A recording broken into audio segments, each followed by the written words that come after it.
Hi guys, can you hear me? So there is some network issue at my end. Can you hear me now?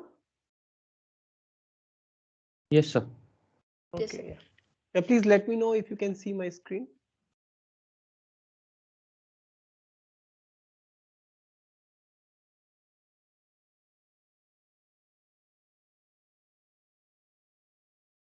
Can you see it now?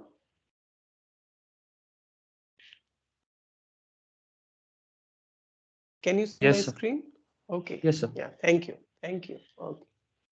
Okay, so let me recall what we did in the last lecture. So in the last lecture, we saw some applications of Schur's lemma. So Schur's lemma says that every complex matrix can be unitarily upper triangularized, and there is a real version of Schur's lemma is also there. So we have seen that also. Then we introduced QR decomposition of a matrix. So what it says that it says that if you have a n cross n matrix. So far this is what we have seen. So we considered only n cross n matrix over F, where F is either R or C. If it is if F is equal to C, then it says that this A can be decomposed into two matrices Q and R, where Q is a n cross n unitary matrix and R is an n cross n upper triangular matrix.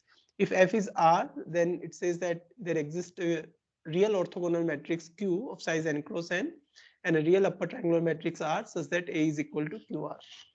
So we have seen a proof also, that is via Gram-Smith. But before I but no, this A need not be for QR decomposition. This A need not be necessarily square. It can be a rectangular matrix also, and still you can like factorize it into two factors. So we'll see that. But before that, let me remind you that since we already know now rotators and reflectors, Householder rotators and reflectors. So using Householder rotators and reflectors also, you can find this decomposition, at least in the case when A is a real matrix. Well, there is a complex version of it also, but uh, if you just consider a real matrix of size n cross n, then you can use rotators or reflectors to find its decomposition in two factors Q and R. So let me first make a comment on that. So what I'm saying is the following, that you can achieve this QR decomposition via rotators and reflectors also. So this I will give you as an exercise, you can think of it, but I will also tell you how to do that. So what I'm saying is that you prove, so exercise is that the first exercise, prove prove the existence of QR decomposition via rotators and F is R. So what I'm saying, so if suppose you are given a matrix A which is of size n cross n, so it's a real matrix of size n cross n. So suppose that A has entries Aij, then what you have to do, you have to find two factors, right? Q and R. Q is real orthogonal and R is upper triangular, such that A is equal to QR. This is what you have to do. So now what you can do, how you can achieve that using rotators. So first what you will do, if A is a matrix, so let's say this is our matrix A1n and AN1 to ANn. Okay. Now what we want to create zeros in the first row, in the first column, let's say first, then in the second column and so on, so that this matrix becomes, after applying some transformation from right, left hand side, this matrix becomes an upper triangular. So we want to make this A, we want to transform this A into an upper triangular matrix that is of this form. So that means we want to create zeros, and we know how to create zeros. So for example, let's say we start from here, from this position here, A21 position. So what I will do, I will first apply a rotator uh, that works or that acts only on first and second rows of this matrix. So this will create a 0 at 2, 1 position. Then I will create a 0 at 3, 1 position. And so on. I will create 0 in the first column in the same way. So I will apply n-1 rotators to create zeros in the first column. Then once I have created zeros in the first column, then I will try to create zeros in the second column. So the second columns below the diagonal, I want to create zeros. So I will then apply a rotator which acts uh, on second and third rows to create a 0 at 3, 2 position. So I'll apply this rotator, and then I'll keep on applying the rotators until I create zeros in the second column. Okay, so this way I will create zeros in the second column, and if I keep on applying rotators until unless I get an upper triangular matrix, I will keep on applying rotators, and at the end I'll get like this these many rotators. So I'll keep on applying rotators. So at the end you'll get this rotator that will transform your upper triangular matrix into that will transform your A matrix into an upper triangular matrix.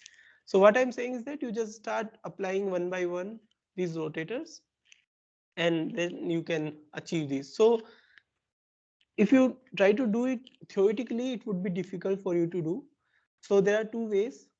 First, get the idea, you just take a 2 by 2 matrix, or let's say 3 by 3 matrix, a matrix A of size 3 cross 3, and then try to like construct these rotators and make it an upper triangular matrix.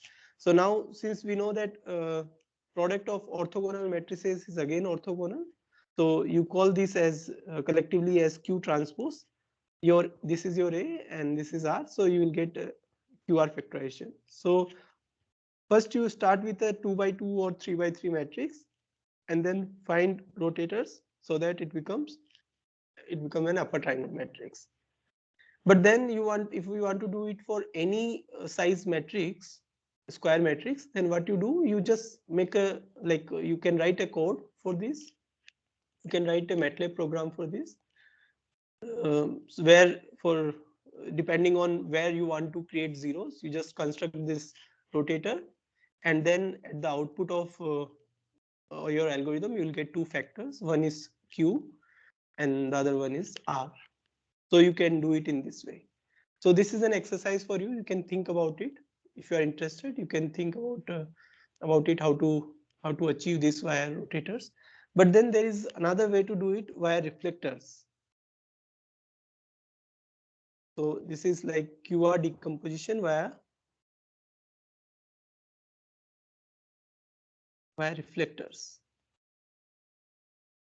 See, this is not very important. It is just for your knowledge. If you want to like see how it is practically done, you can, if you are interested, you just write a simple code for this, and that will give you QR decomposition. If you don't want to use that Gram-Smith idea. For reflectors also you can do it, and again you can construct reflectors, and you can make your A into an upper triangular matrix. But the proof how to do it, that is not difficult. You can do it via via induction. So proof is by induction. So how to do that? Induction on n, induction on the size of the matrix. So when n is equal to 1, you can see that when n equal to 1, then your A is just 1 cross 1 matrix. So you take Q as just 1 cross 1 matrix where the entry is just 1, and R is you can take as A11. So this is the QR factors. Now assume that this statement is true. That means for any matrix of size less than n, you can find its QR decomposition. Now you want to do it for n cross n matrix A. So what you will do, so if suppose you are given A of size n cross n, then you construct a reflector. You know how to construct a reflector to create zeros in a column. So you construct a reflector construct a reflector, let's say Q1. So this reflector is again an n cross n matrix of size n cross n real matrix.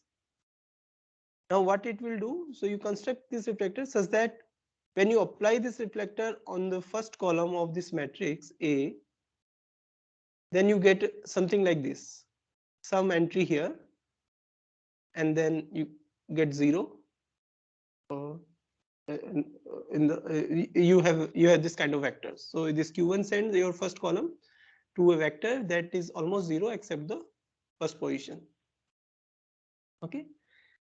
Then when you apply this Q1 on Q1 transpose on A, so basically this reflector, so if you look at your definition, this reflector is a symmetric. So it's Q1 is equal to Q1 transpose. So when you apply this reflector on A, so which is same as Q1A, so then what you get, the first column would be of this form, it will have zeros.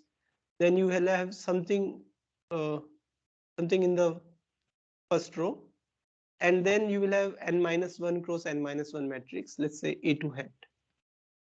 Now you apply induction hypothesis on this A2 hat. So by induction hypothesis, there would be so there exists, let's say Q2 hat and R2 hat, such that A2 hat has a QR decomposition, and these are the QR factors.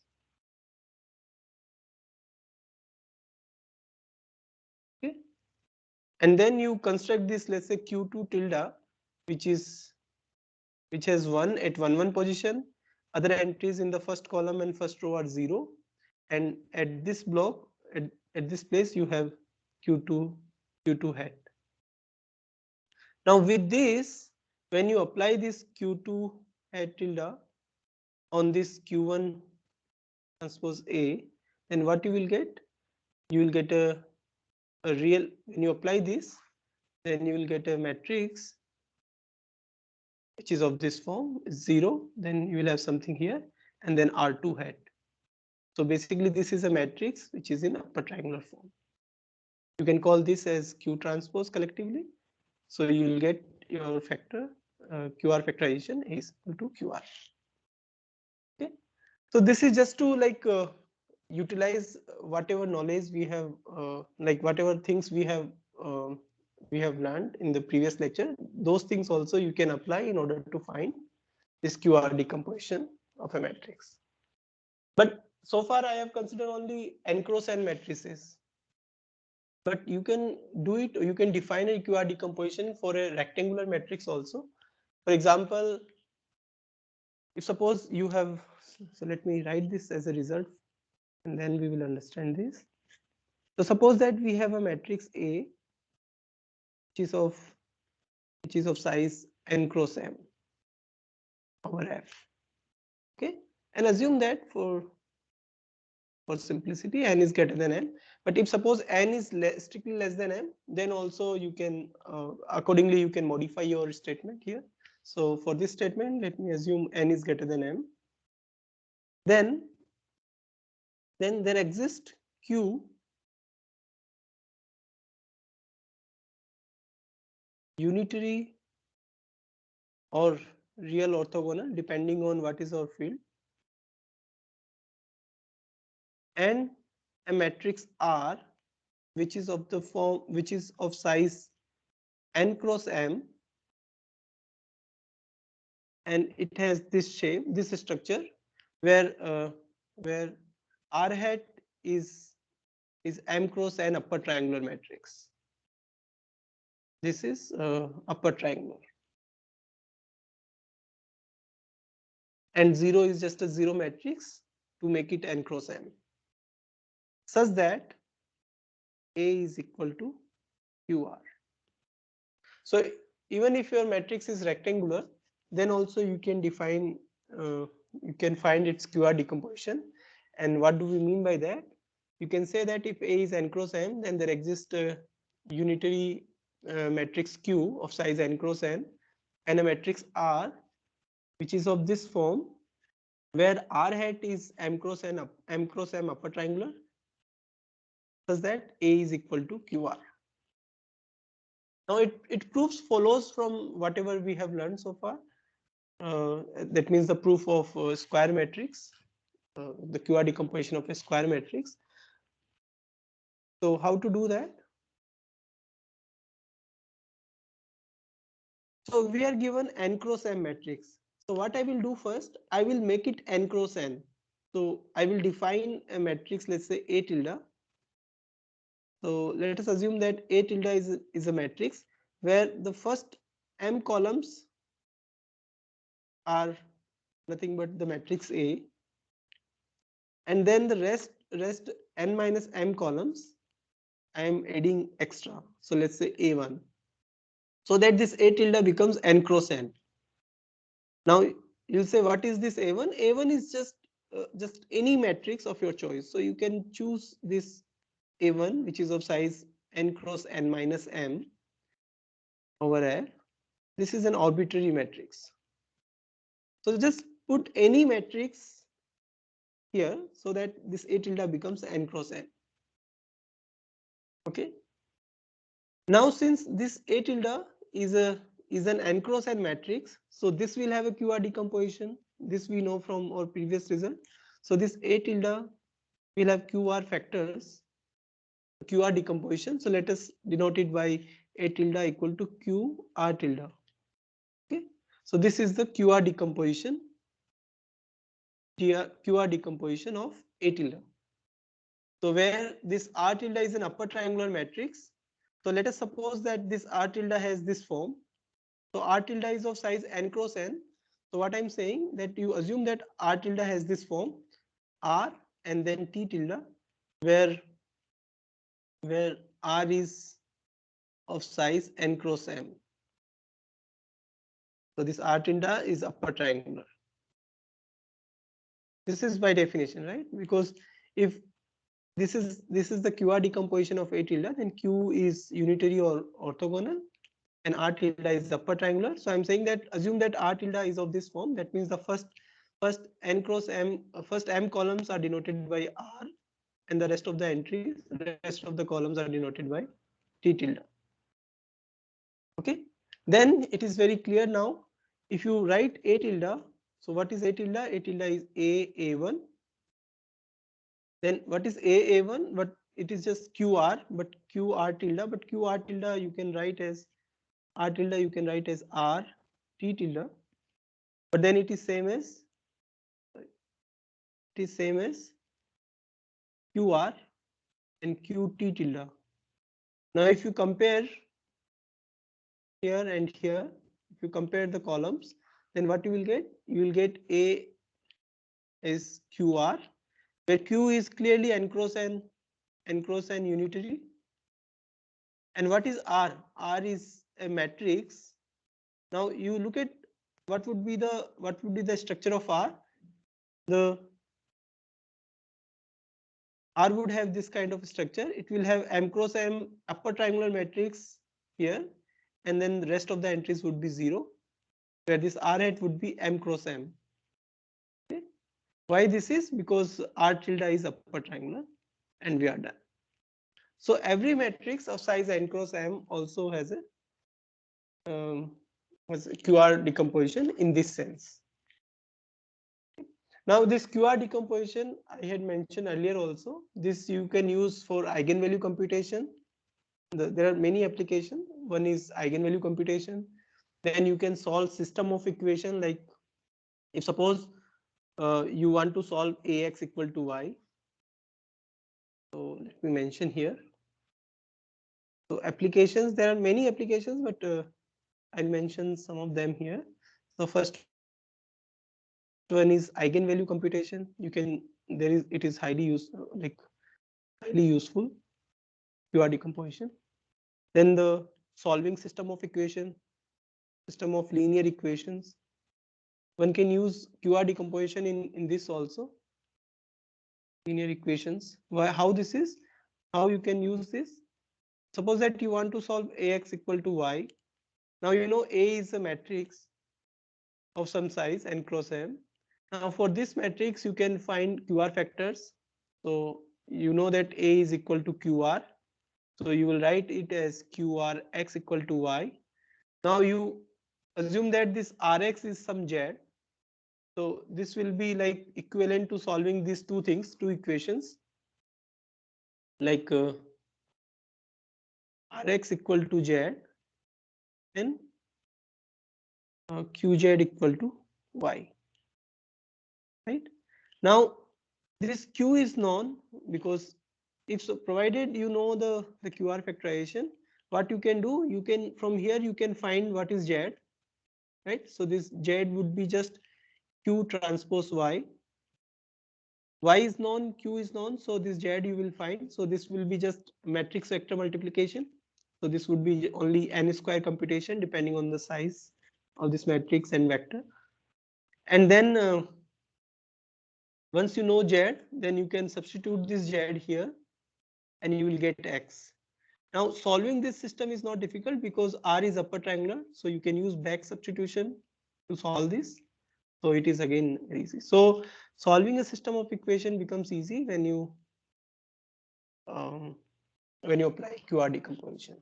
So one you can use this also. Then there are solving least square problems. One can use QR decomposition in that also. So solving least square problems. So what are least square problems? Like you have to minimize for given x, given a and y, you want to find x such that this norm is minimized, the two norm is minimized or all x. Now in finding this kind of, in solving this kind of problem also, you can use QR factorization of a because a is known, x is unknown here. So for x you can write q and r. Then you can utilize the fact that this two norm is unitarily invariant. So this q10 can be, so this would be like qrx minus y. But then this is same as rx minus q transpose y. Now this can be easily solved now again. It becomes, it makes it like easy to the calculation easy, the QR decomposition in the least square problems. So in solving least square problem, also QR decomposition is very useful. All right, so I'll move further. Since we already know diagonalization, and I don't want to recall what is diagonalization, I'll assume that you already know this. When do we say a matrix is diagonalizable or not? But instead of diagonalization, I will start with simultaneous diagonalization. That means what is simultaneous diagonalization? Suppose we are given two matrices of same size, say A and B, then they are called simultaneously diagonalizable if there exists a matrix P that simultaneously diagonalizes both the matrices. That means P inverse AP is diagonal, and using the same P, you can say P inverse BP is also diagonal. Okay, so if this is the case, then we say A and B are simultaneously diagonalizable. If they are like more than two matrices, let's say we have three matrices, then similarly we can call these three matrices also simultaneously diagonalizable if we find a common transformation matrix P. And likewise, if suppose we have a set of matrices and we want to say, let us call this as a family of matrices. So this family of matrices is simultaneously diagonalizable if there exists a common matrix P that diagonalizes every matrix in that family. Okay, so in today's lecture, so this is the new thing we will learn: simultaneously diagonalization and simultaneously triangularization. Okay, these two things we will learn. We'll try to cover in today's lecture. So let us start by defining what is simultaneous diagonalization. Okay, so simultaneous diagonalization. So suppose we have, so I will define it for two matrices, but as I mentioned, if there are more than two matrices, similarly you can define, you can talk about whether they are simultaneously diagonalizable or simultaneously triangularizable. So diagonalizable means matrix is similar to a diagonal matrix. Triangularizable means the matrix is similar to to an upper triangular matrix. Okay. So suppose we have two matrices A and B, or C, let's say. Then we say that, so you can consider F also here. And similarly, you can talk about whatever I'm saying, you can talk about, uh, you can talk for both F and when F is R or when F is C. So I will just assume F is C, okay? Whenever there is a difference, I will make it clear. So, okay, so for the definition, I will use F. Then we say that A and B are simultaneously diagonalizable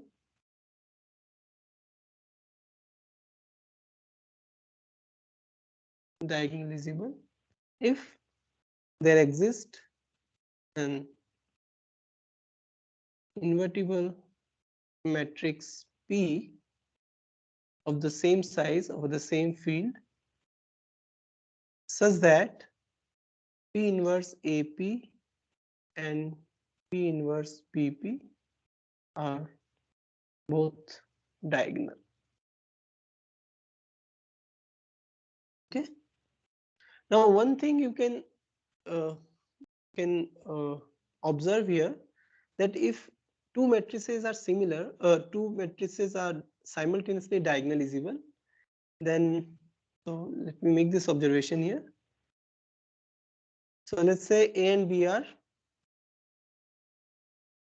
simultaneously diagonalizable. Okay. Then that means this implies that there exists P invertible such that P inverse AP is diagonal. AP is diagonal, let's say D1, and P inverse BP is also diagonal, let's say D2. Okay. Then what can you say about AB, the product AB? So AB would be just P D1 P inverse. Similarly, you can say for B also, it would be P D2 P inverse. This would be P D1 D2 P inverse. But then D1 and D2 are diagonal matrices, and diagonal matrices always commute. So this would be P D2 D1 P inverse. But then you can again write it as P inverse P D1 P inverse. So it would be BA. So if two matrices are simultaneously diagonalizable, then they commute. Now the question is, how about the converse? If two matrices are simultaneously, or if two matrices commute, if the product of two matrices commute, can we say that they are simultaneously diagonalizable? So what is your answer? So is the converse also true? Or can you guess something? If not, then can you give me an example? Example of two matrices where they commute but they are not simultaneously diagonalizable.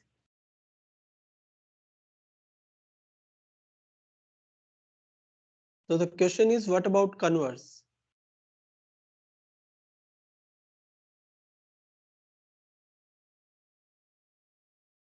So if two matrices commute, can you say that they are simultaneously diagonalizable? Sir, there might be examples of two matrices which commute but do not even have the eigenvalues in underlying field, so could not be diagonalizable. So can you give me one example? Let's say 2 by 2 example.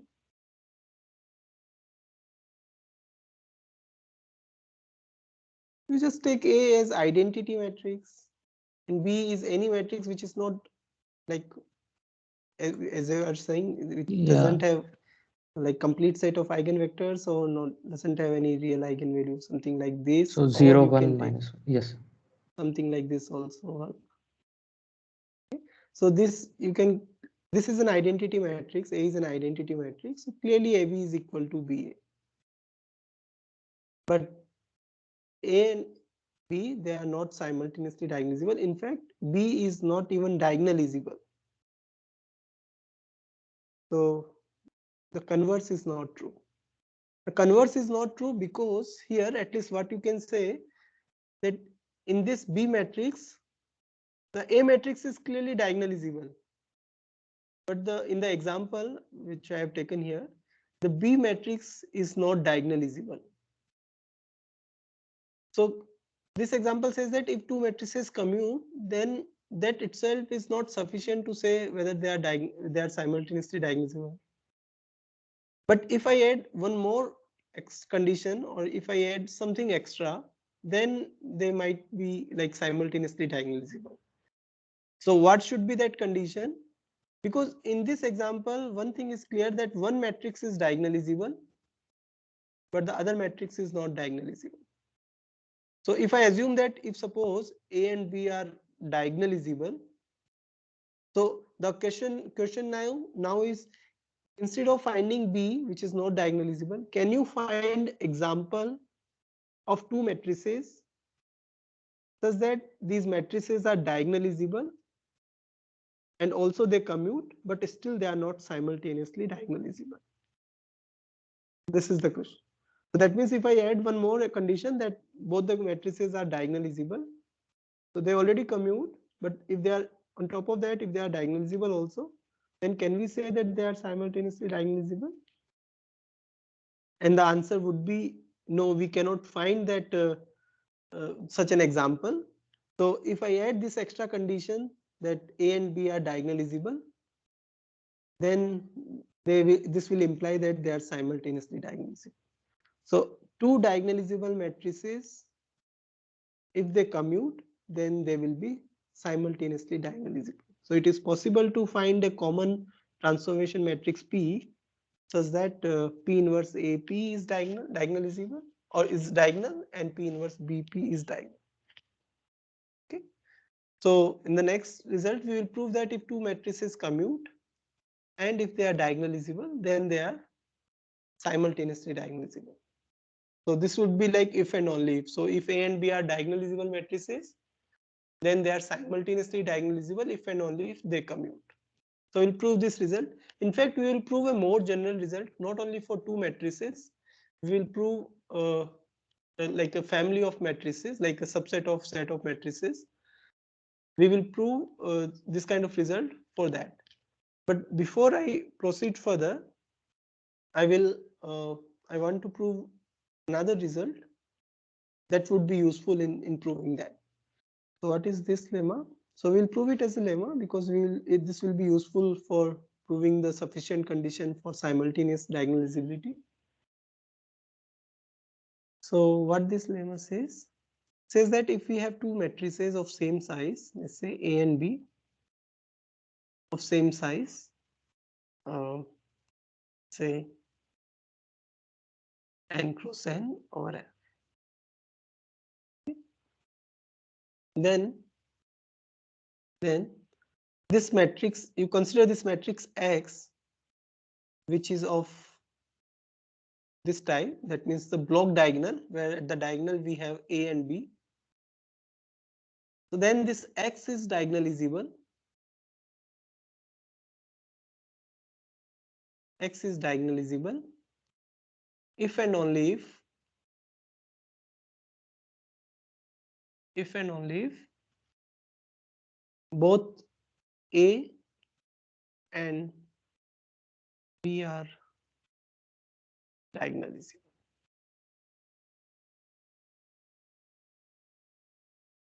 Okay. So let's see why this result is true. So this is if and only if, so we have to prove both sides. So first let us prove the only if direction. That means assume that A and B are diagonalizable. So let A and B be diagonalizable.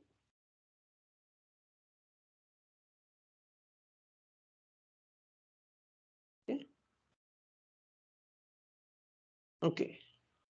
Now what can we say from here? Can you help me in proving this? Suppose that A and B are diagonalizable and we want to prove that X is diagonalizable. So how can we proceed further?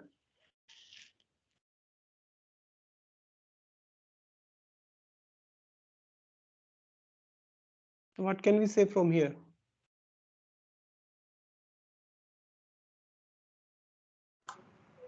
So suppose there exists an invertible matrix P such that P inverse AP is diagonal, and Mhm. suppose there exists a another matrix invertible matrix such that Q inverse BP is diagonal, then Mhm. we can construct similar block matrix where we have Okay, P0 sorry P0 0 Q something. right, right. I understand what you are saying. So what he's saying that since A is diagonalizable, this implies that there exists an invertible matrix P such that P inverse AP is diagonal. Okay, so let's say D1, where D1 is diagonal. And since B is diagonalizable, this implies there exists Q invertible again, such that Q inverse BQ is diagonal. So let's say D2. D2 is diagonal. Now we have to show that X is diagonalizable. That means we have to find a transformation matrix for X. So you assume that, or you define this matrix Y, where Y is also of the same type. That means it is block diagonal, where at the diagonal you have this block P and Q, and rest of the entries are 0. Since P and Q are invertible, this implies that Y is invertible. And not only this, if you look at Y inverse XY, then what it would be, the inverse of Y would be just P inverse 0 0 Q inverse. X we have here A 0 0 B, and then Y is P 0 0 Q. So this implies that it will be a diagonal matrix of this form. So this implies that X is diagonalizable. So this part is fine. So if A and B are diagonalizable, then this implies that X is diagonalizable. So how about the converse? So now suppose that X is diagonalizable. Okay, so conversely, let X be diagonalizable. Okay. Now what? Now can you give me some idea what we can say from here?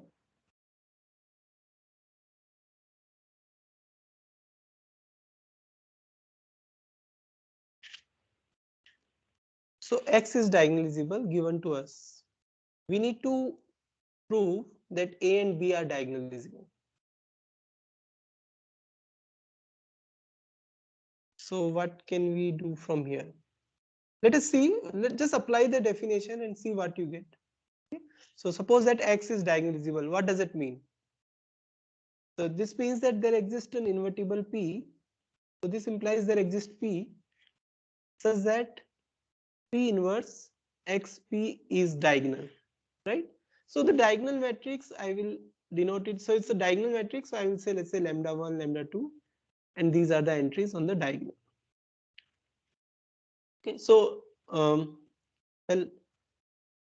um, okay, so here in the statement, I said that A and B both are of size n cross n, but you this whatever I'm doing, that is also true when A is n cross n and B is some m cross m. So they can be of different size because we are putting them at different places on in X. So let me just modify the statement. So I'll just make it more general. So let A here. So let A be n cross n and B be m cross m. Okay, so it is more general now. Now, if this is the case, then P would be of size n plus m cross n plus m. So these lambdas would be, there will be n plus m lambda. So this is of size n plus m. So there would be this many diagonal entries. Okay, so let us call this as D diagonal entries. Okay. Now, if I write this matrix P as column wise, so let's say x1, x2, these are the columns of this matrix P. So P is of size n plus m cross n plus m. So let's say these are the columns. And since I want to I want from this, I want to get like I want to prove the diagonalizability of A and B. So that means I need to find an invertible matrices of appropriate size for A and B. Okay, so I will look at these vectors here, these xi's in this way. So let's say these xj's are of this form, alpha j, beta j. For every j, they are of this form, where alpha j is in Fn and beta j is in Fm. For some alpha j and beta j. Okay, so let's say these xi's are of this form, where alpha j belongs to Fn and beta j belongs to F. Okay, so now what we have P inverse xp equal to D.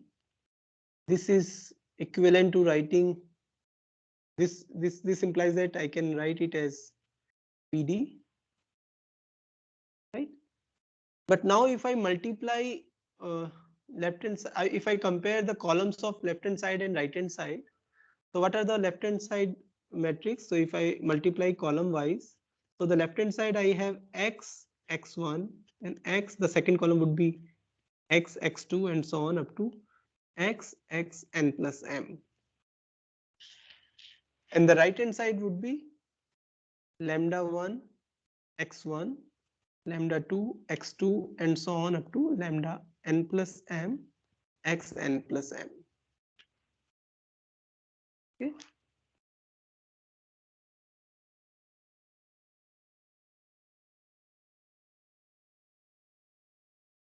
All right.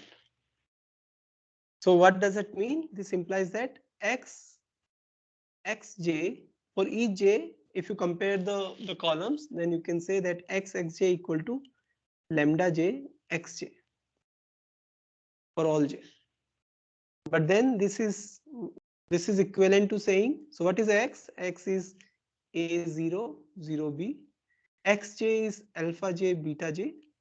So if you compare both the sides again, then what you can say? You can say that a alpha j equal to lambda j, beta j, or lambda j, alpha j, and b beta j is equal to lambda j, beta j for all j. Okay. Okay, this is fine. Now what we can say from here? So what can you observe from this? What can you say from this equation?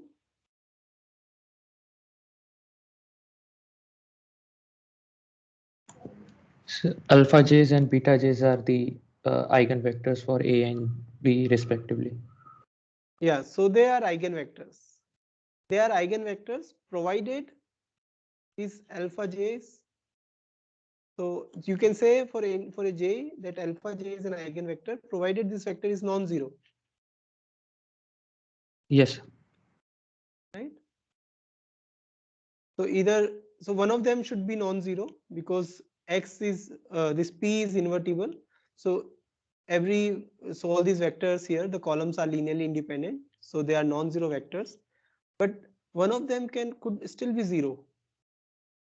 So at least one of them would be an eigenvector corresponding to lambda j. Right? So either alpha j would be an eigenvector for A corresponding to lambda j, or beta j would be an eigenvector corresponding to lambda j for B. But what we want n cross n matrix, let's say P1, and m cross m matrix, let's say Q1, such that P1 inverse A P1 is invertible, is diagonal, and Q1 inverse B Q1 is also diagonal, because we want to prove the diagonalizability of A and B. So what we can say from here, at least, if I consider this matrix, let's say you consider this alpha 1, alpha 2, and so on up to alpha n plus m, and also you consider this matrix that has these beta i's, beta n plus m. So this is a matrix of size n cross n plus m, right? and this is a matrix of size m cross n plus m. Okay. Now, what can you say about the rank of these two matrices? What would be the rank of this?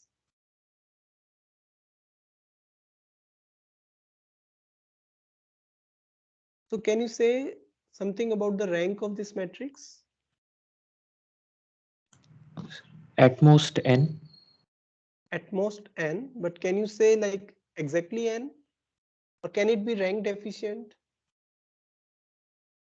Or can you say that this will have rank n? Yes, because uh, x1, x2, xn, and plus m are all linearly independent. Linearly independent. So if you look at this P matrix here, and if you write it in terms of alpha j and beta j, then the first n rows gives the alpha j's, and the last m rows gives beta j's. Similarly, with the same argument, you can say that this matrix is also of full rank. That means it will have rank m. Okay. So if this, so what does it mean again? So you are saying that this is rank of this. So you can say that so from here, since you know that rank of this matrix is n, what does it mean? That means the row space has rank n, but that is also equal to the column space. So can we say from here that it will have n linearly independent columns, this matrix? Can we say that this matrix will have n linearly independent columns?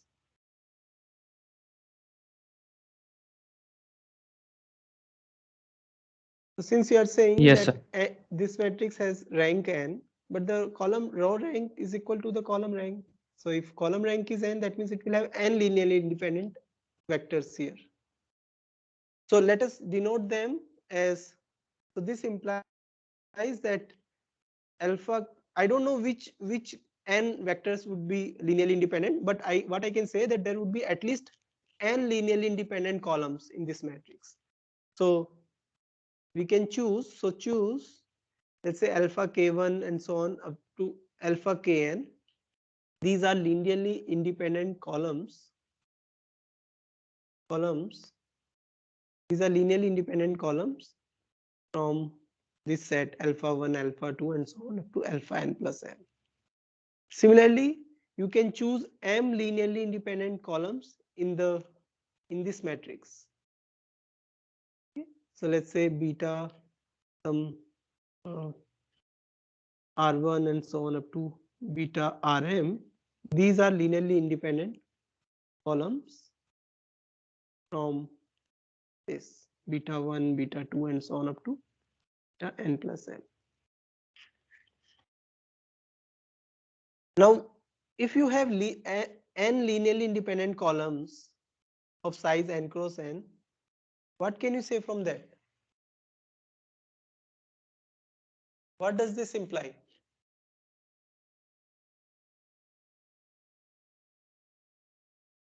So you know that these alpha j's, they satisfy this condition, this equation, right? And now you have n linearly independent columns, these alpha j's. So that means you have n linearly independent, you have a set of n linearly independent eigenvectors for A. Similarly, you have a set of m linearly independent eigenvectors for B. What does this imply? So we can form a matrix with the columns as alpha 1, alpha 2, Yes. alpha k1, alpha kn, and that will be invertible matrix. Yes. So then if you construct Q1, let's say, where the columns are alpha k1 and so on up to alpha kn. So these are the columns of Q1. So this is n cross n. And if you construct, let's say, Q2, which is beta r1 and so on up to beta rm, then this is of size m cross n.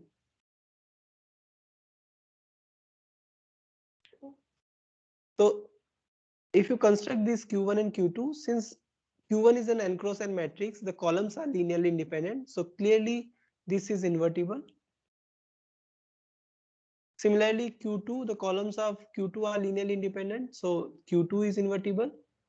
Not only that, if you do this Q1 inverse A Q1, what would be this? Can you tell me what would be this? So lambda k1, lambda k2, lambda Yes, kn it at the would be diagonal. lambda K1 and so on up to lambda Kn. And similarly, if you do Q2 inverse B Q2, it would be lambda R1 and so on up to lambda Rn. So this implies that A and B both are diagonalizable. Okay, and this completes the proof. In fact, you can prove this result for more than two matrices. So I'll give you this as an exercise, and this follows because of this result, whatever we just proved. If you just apply induction, then you can, using this, you can prove this also. So this is an exercise for you. So what it says that if you have a matrix X which is of this form, so it is a diagonal block diagonal matrix where you have k block k matrices on the diagonal. So this matrix is diagonalizable. Assume that these diagonal matrices are all they are all square matrices. Okay, then only it makes sense to talk about diagonalizability. So then this X is diagonalizable if and only if AJ is diagonalizable for each J. Okay, so I can give you a hint here. So you just use induction. So proof by induction. Induction on number of blocks. On number of blocks. So how would you do that? If suppose there is only one block, then it is very straightforward. If suppose there are, then you assume that this is true if there are k minus 1 blocks on the diagonal. Now you want to prove it for k number of blocks on the diagonal, but then that you can divide into two sets. Say one is k minus 1 and the other one, the kth block you can take so what you can do, if you have, let's say, k blocks on the diagonal, then you assume that this is as one matrix and this is another one.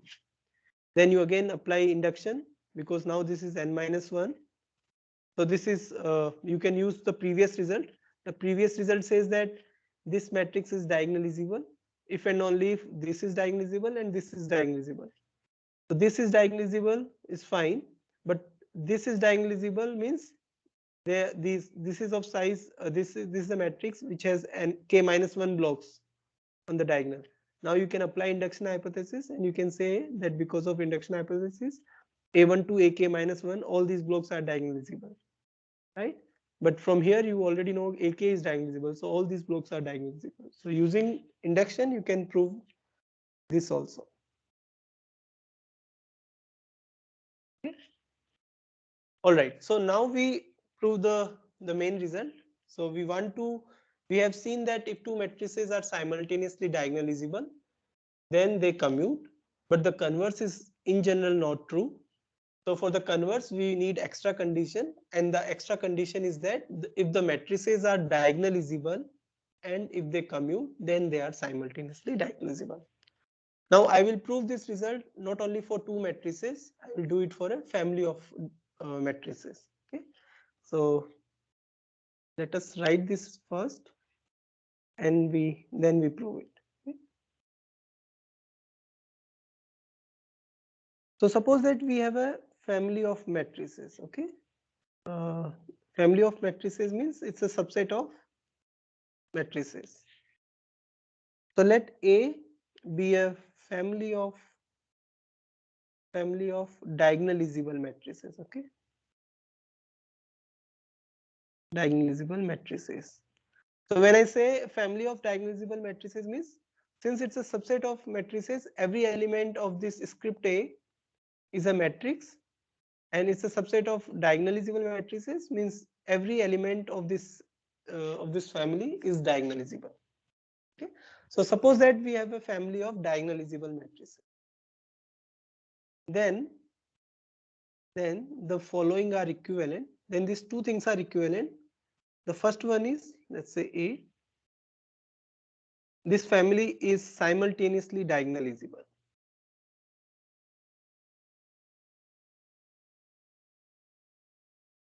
So when I say the family is simultaneously diagonalizable, what does it mean? Means that, so that means there exists a single invertible matrix, let's say S, such that S inverse AS is diagonal for each A in this family A script A. Okay, so A is simultaneously diagonalizable means there is a single invertible matrix S that diagonalizes every member of this family. And B part, so this is equivalent to saying that this is a commuting family. Commuting means, that is, if I take any two element, so for every A, B in this family, we have AB is equal to PS. So any two members of this family commute. So these two things are equivalent.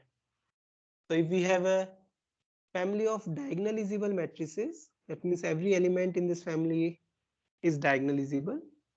Then saying that this is simultaneously diagonalizable is equivalent to saying that this family is commuting. So these two things are equivalent now. Okay. All right. So how can we prove this?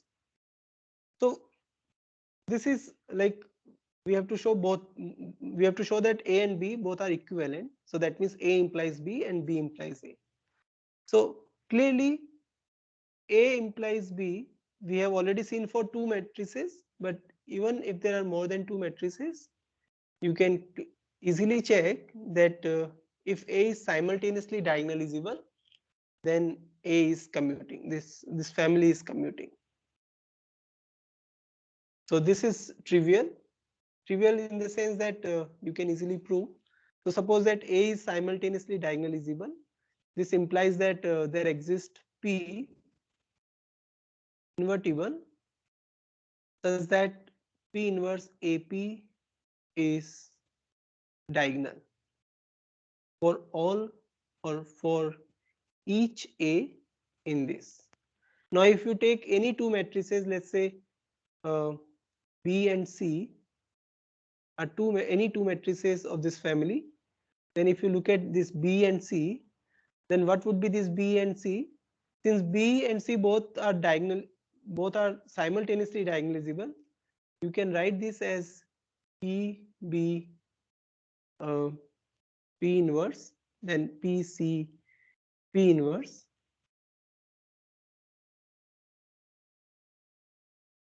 Sorry, not this one, but yeah.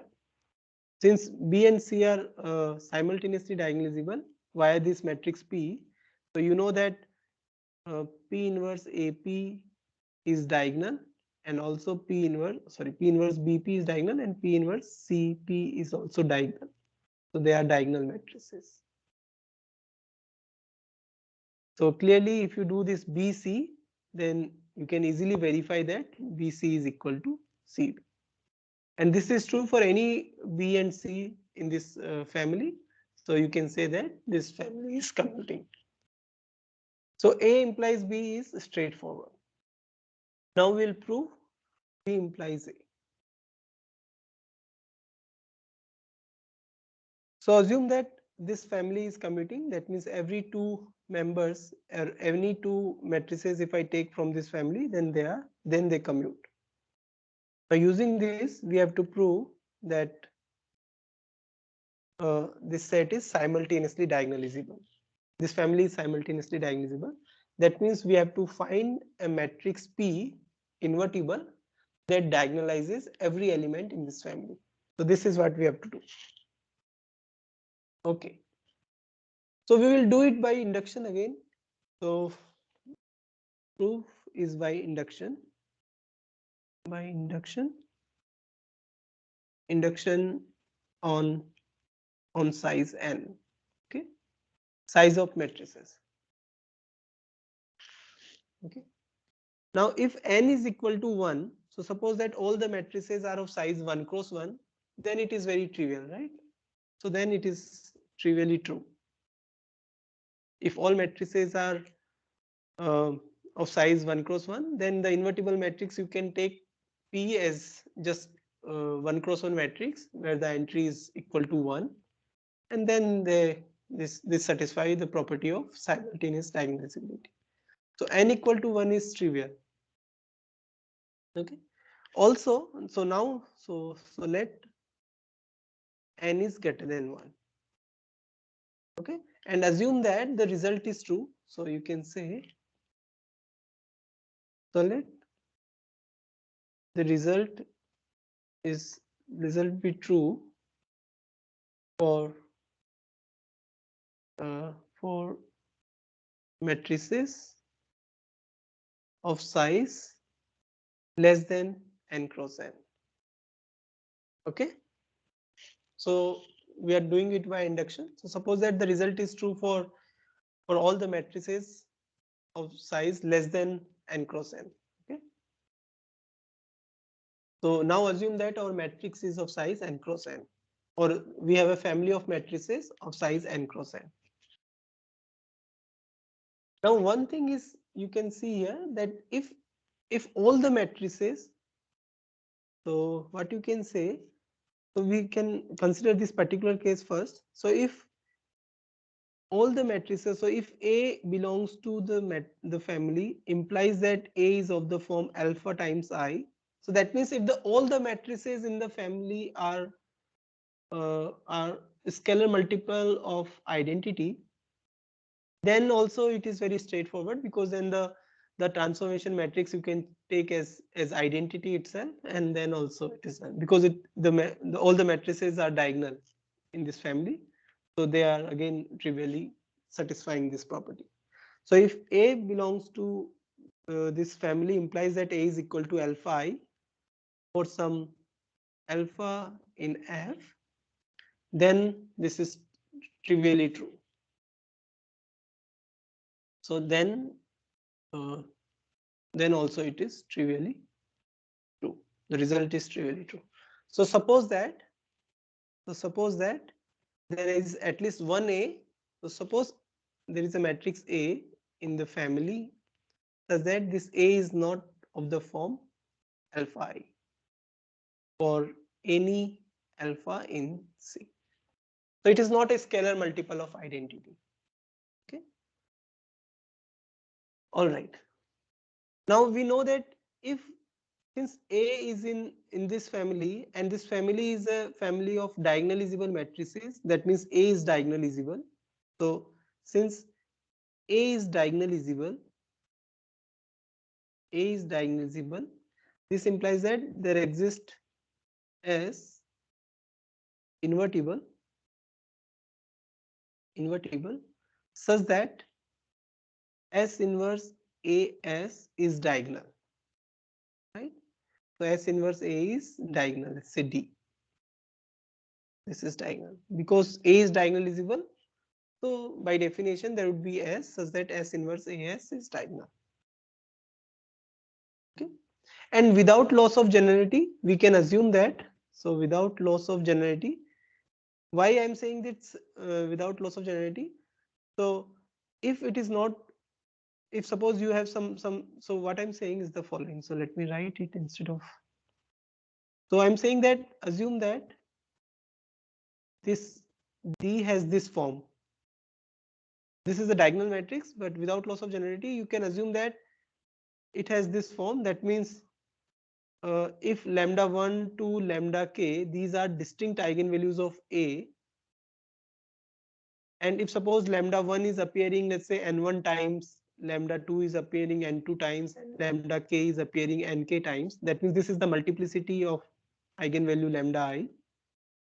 Then without loss of generality, I can assume that lambda 1, all the lambda 1, I am collecting at first position. That means it is of this form, lambda 1 times I n1. So that means lambda 1 are repeating, lambda 1s are repeating n1 times. So all these entries I have taken first. Then lambda 2 eigenvalue, they are appearing n2 times and so on. So what I'm saying is that without loss of generality, I can assume that this D matrix is in this form. Because if it is not in this form, then I can multiply A from right and left hand side with some permutation matrix, and I can always arrange it in this form. So it is always possible to make it to make the diagonal matrix D look like this. Because if it is not, then I can always multiply with some permutation matrix from left hand side and right hand side, so that this D matrix becomes in this form. Okay. So if you want, do you agree with this? So if you have any doubt, you can ask why it is true, because you can just multiply with right hand side and left hand side with some permutation matrix, and then that permutation matrix, since it is invertible, you can absorb that permutation matrix in S, and then you can redefine this as, so that your diagonal matrix look like this. All right. Where where these lambda 1, lambda 2 and so on, lambda k, these are distinct eigenvalues of A, and k is always greater than equal to 2. Now can you tell me why k is greater than equal to 2? Why these all lambda i's cannot be same?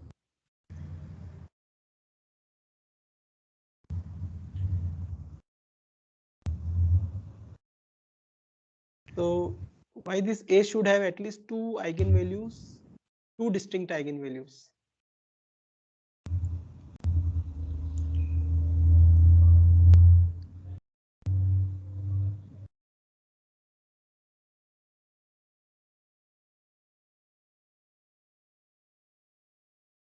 Anyone? Why this k should be greater than equal to 2?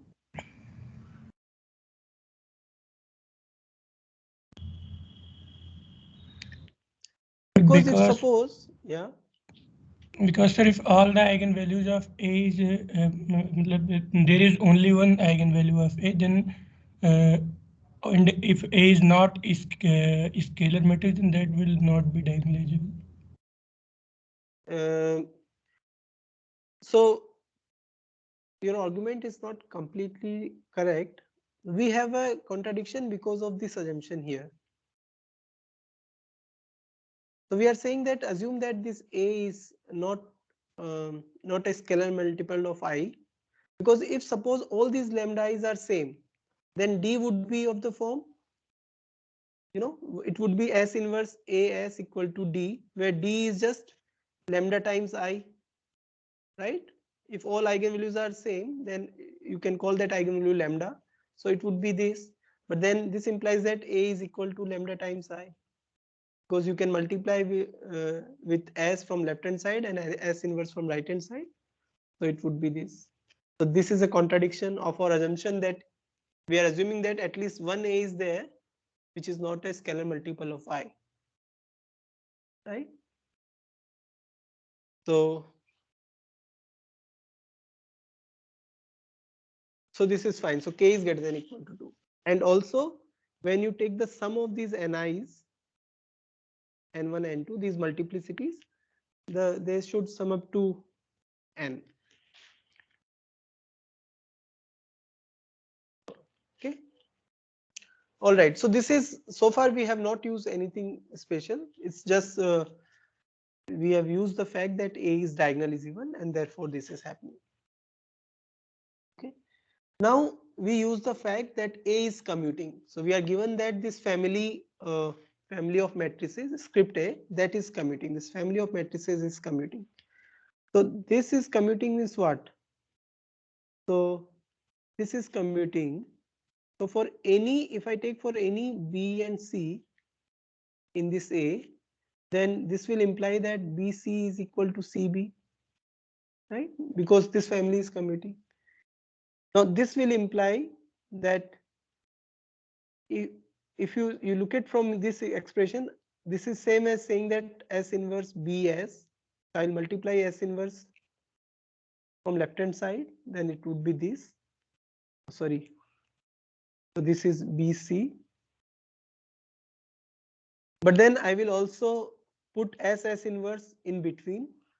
So it would be,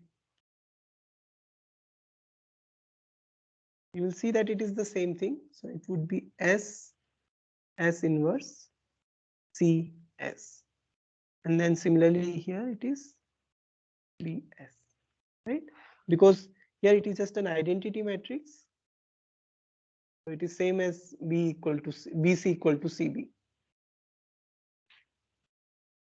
So if if B and C are any two matrices in this family, then they commute, but they commute means if you multiply with this, so you can also say that S inverse BS and S inverse CS, they also commute. Okay. So now if for any B in this family, if I look at this S inverse BS, I don't know what it is, but let's say this S inverse BS is of this form. B1. So I'm writing this S inverse BS into K cross K blocks. Okay. Depending on the size of these NIs, depending on this, I'm writing this S inverse BS as this one.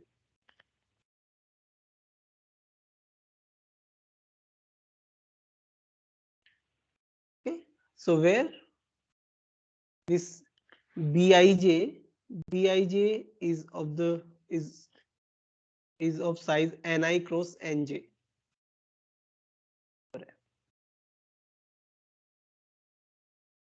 Okay. Now we know that since, so A I have already fixed. You remember what is our A? A I have fixed here, and depending on this A, I have chosen this matrix S. Now we have seen that if A is commuting, then for any two matrices B and C, BC equal to CB, but that is also equivalent to saying that S inverse BS is commuting with S inverse CS. Okay. So for any B, if I take any B now, any B in A, and if I write this B as S inverse BS, so for that B, if I write S inverse BS in this block form, that also I can do. I can just write, arrange these entries of this S inverse BS into these blocks of this size. Then since AB is equal to BA, because it is there, A and B both are in the family script A. So this will imply that S inverse AS is also commuting with S inverse BS. Right?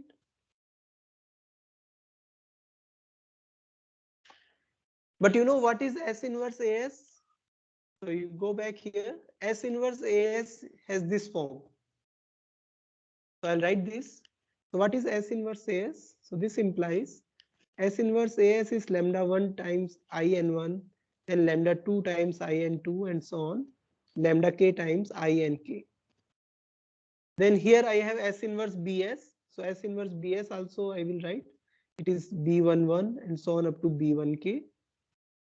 Then it is BK1 and so on up to BKK. Similarly here, S inverse BS is B11 to B1K. And then this is BK1 to BKK. And then S inverse AS, it is again lambda 1 IN1 and so on up to lambda K INK.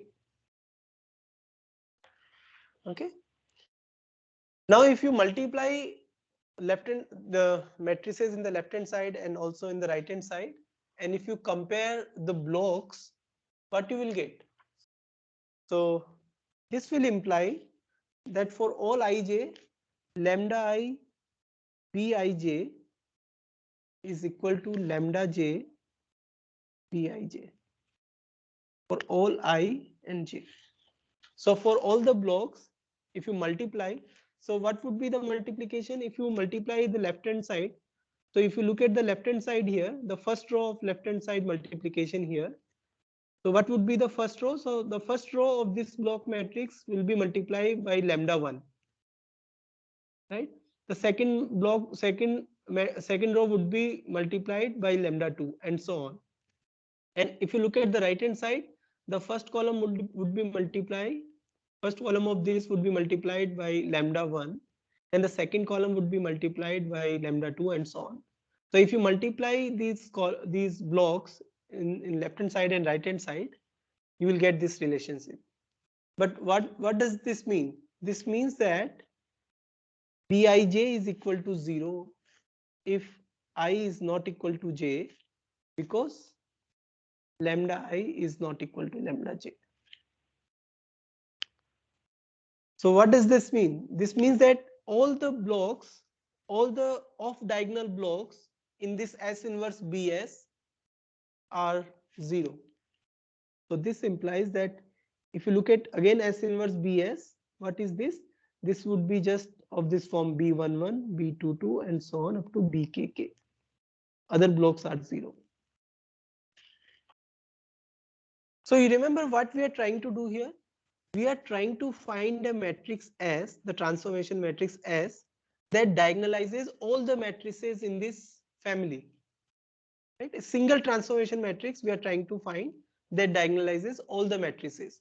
Now, what we did, we started with some invertible matrix S.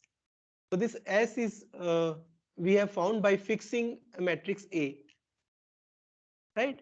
Now, with the same matrix S, if I look at the other with the same transformation matrix S, now if I look at the other matrices, so you can see that if I take any matrix B and if I look at S inverse Bs, then this S inverse Bs would be of this form. So it is not diagonal, but it is of the form. It's a block diagonal form. Okay. So somehow we have simplified the things. So what we can say from here, that every matrix B in this family can be make into this kind of form. The other entries are 0, only the block diagonal entries are non-zero right now. This is what we have. So this is of the form block diagonal. So this is block diagonal.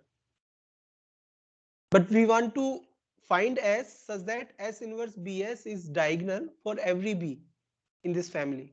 But what we have so far, that S inverse Bs is block diagonal for every B in this family. This is what we have so.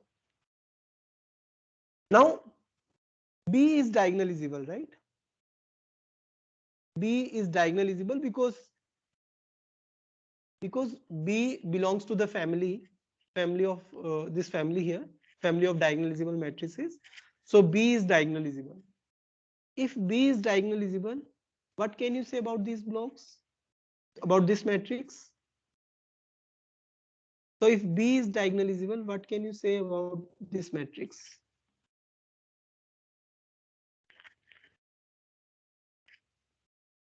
Can you say that this matrix is also diagonalizable if B is diagonalizable?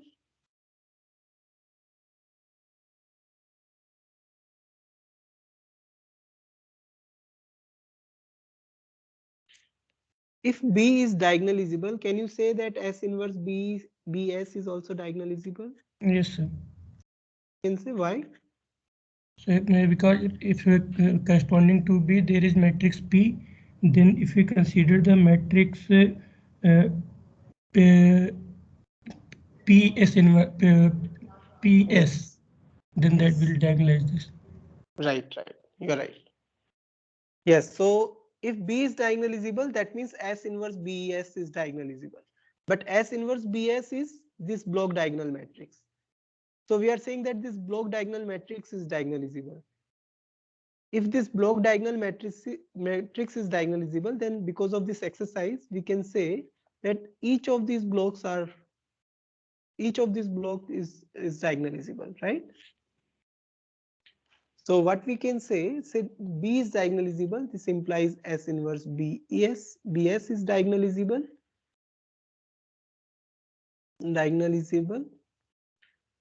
And this implies that BJJ is diagonalizable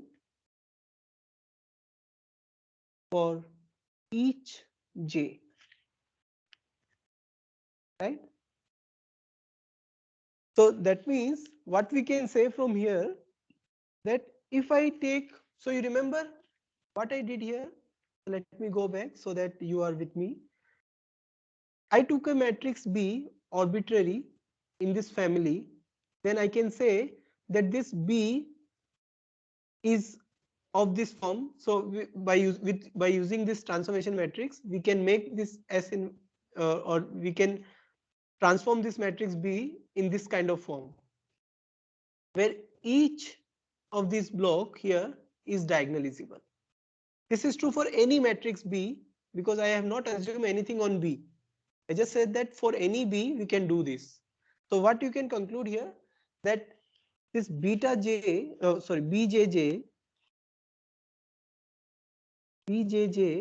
is diagonalizable, because whatever I just said, that is true for any matrix B in that family. So this BJJ is diagonalizable for each matrix B in A. So whatever matrix I take in this, I can always write it in this kind of blocks, and then the diagonal blocks I can call as BJJ. So I can say that this BJJ is diagonalizable for each A and for each J, for each B and for each J, right? So if I construct now, let's say for each J, if I construct this family, let's say new family AJ. What is this? AJ is the collection of all matrices of size of the form BJJ, where BJJ are these blocks. They are K blocks. I'm saying that you construct this family of matrices. So it is BJJ, where BJJ is coming from this matrix B of A. So what is this? So if you have this, if you take any B in this A, then you can write the corresponding blocks, and the jth block is called as BJJ. So you collect all those blocks for these matrices here and call this family as AJ. Okay. Now you can verify that since A is commuting, this family A is commuting, which is given to us, you can verify that S inverse AB and S inverse for any two matrices, we have already seen that these two are also commuting.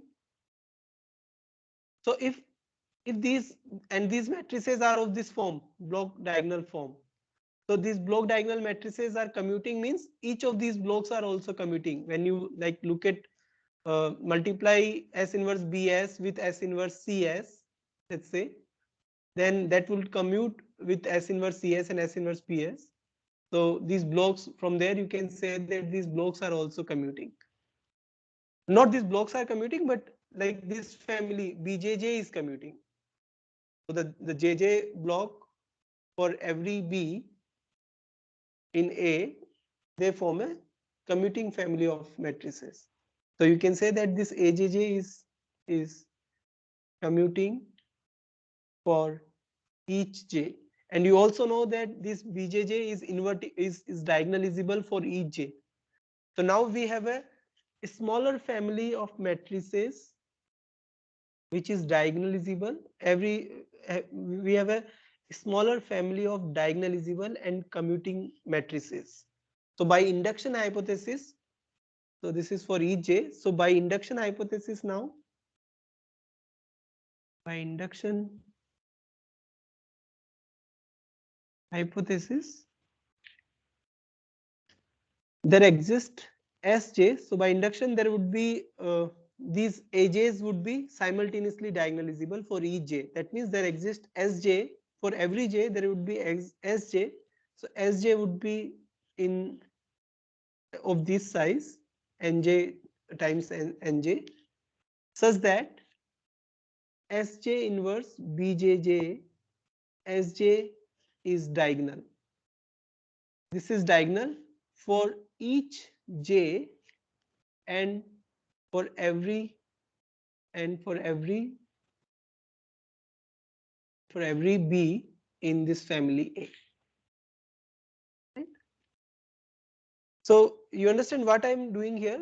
I am trying to define based on these blocks. I am trying to define k smaller size families which are simultaneously diagonalizable. So since if these families are simultaneously diagonalizable, there would be transformation, one for this.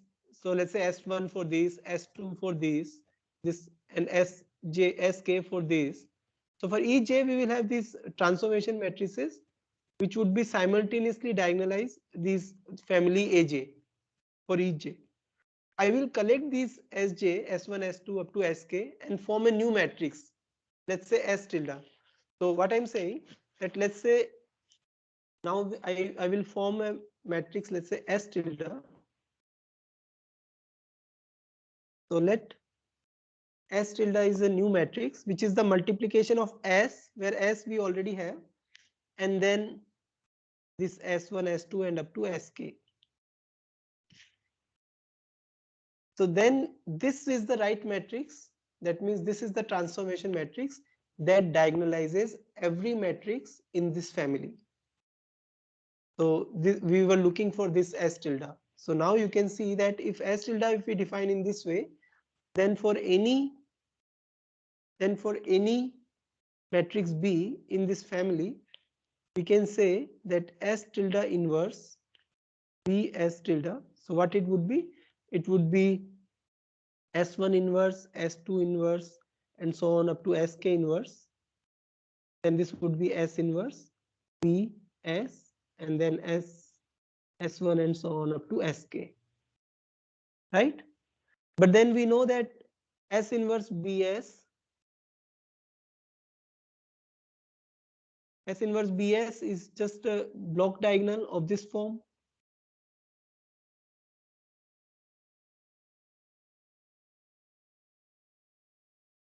So this thing is S1 inverse B11 S1 and so on up to Sk inverse BKK Sk. But then we know that this is diagonal, let's say D1. So basically you can say that since this is diagonal, this matrix is diagonal, this matrix is diagonal, the last matrix here is diagonal. So this matrix here is a diagonal matrix. And we are done. So for any B, we were able to find a transformation on invertible matrix S tilde, which diagonalizes this B for each B in this family. And the proof is over. Okay. So the proof is a bit lengthy, but if you have any doubt, you can ask me. I can explain it again. So is there any doubt in the proof?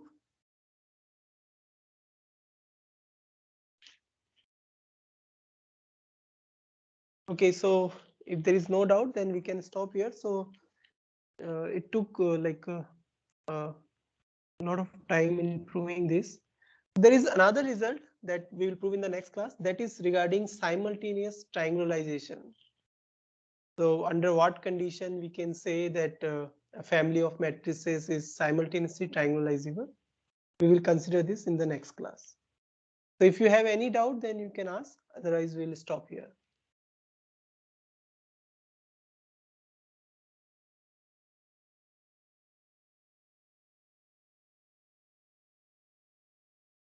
So if there is any doubt, you can ask. If not, then we'll stop here. And let me remind you that in the next week, we'll have a quiz sometime towards the end of the week. and for that I will make an announcement. I will send an email regarding that. Just keep in mind that we'll have a quiz in the next week. Okay, so we'll stop here. Thank you.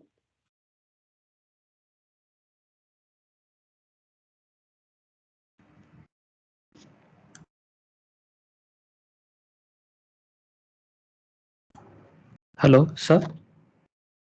Yes, Athar. Sir, can we have the quiz on next Monday? Because on Saturday we have a gate exam, so towards the Okay, end. okay, I see. I see, I see. So when is the gate exam? Gate exam is on 4th. 5th 4th and February, 5th, sir, Saturday. Saturday. So you want to have it after gate exam? Yes, sir, if possible.